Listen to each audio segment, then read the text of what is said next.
অবশেষে ঘরের সবকিছু গুছিয়ে সনি আর আমি চলে যাচ্ছি নতুন এক জায়গায়। আসলে সবকিছু ছেড়ে চলে যাইতে অনেক কষ্ট হচ্ছে। পরিস্থিতি মানুষকে এমন এক জায়গায় দাঁড় করিয়ে রাখে যেখান থেকে উঠে আসা অনেক কঠিন হয়ে পড়ে। বৃষ্টি বাদলের দিন, তাই দেরি করা যাবে না, তাড়াতাড়ি করে আমাদেরকে ঘরটা ভাঙতে হবে।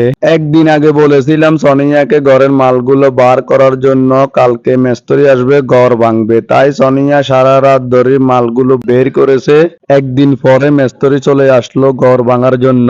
আসলে অনেক কষ্ট হয়। এই ঘরের প্রত্যেকটি রুমের সাথে জড়িয়ে আছে আমার বাপ দাদার স্মৃতি। মন চাইছিল না ঘরটি ভাঙতে, কিন্তু বাপ চাচাদের সম্পদ, সবাইকে তো বুঝ দিতে হবে। তাই সবাই জায়গা বুঝ দেওয়ার জন্য ঘরটি ভাঙতে হচ্ছে।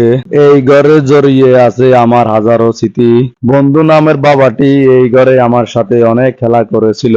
আমি যখন স্কুলে যাইতাম না তখনই আমার বাবা আমাকে দৌড়াতো, আমাকে মারতো। আমি খাটের তলে লুকিয়ে থাকতাম এই ঘরটার ভিতরে।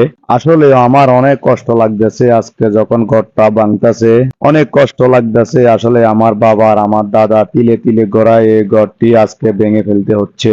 পরিস্থিতির কারণে সবকিছু ছেড়ে যেতে হয়। তাই আমার পরিবারের জনসংখ্যা বাড়তেছে, যার কারণে পুরনো ঘরটা ভেঙে নতুন একটা ঘরের প্রস্তুতি নিতেছি। তো যাই হোক, আলহামদুলিল্লাহ, আল্লাহর কাছে লাখো কোটি শুকরিয়া করি।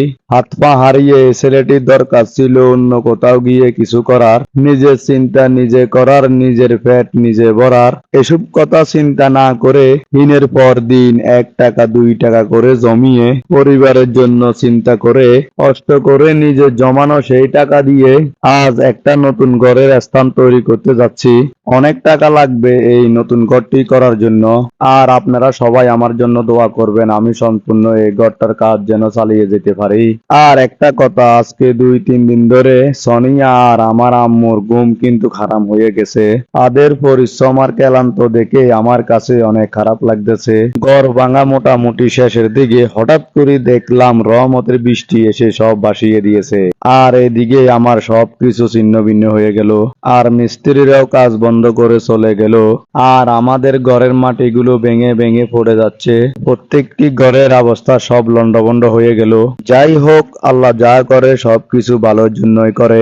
আর আপনারা অবশ্যই অবশ্যই আমার জন্য দোয়া করবেন, আমি যেন আমার স্বপ্নটা পূরণ করতে পারি, আমার পরিবারের স্বপ্নটাও যেন পূরণ করতে পারি।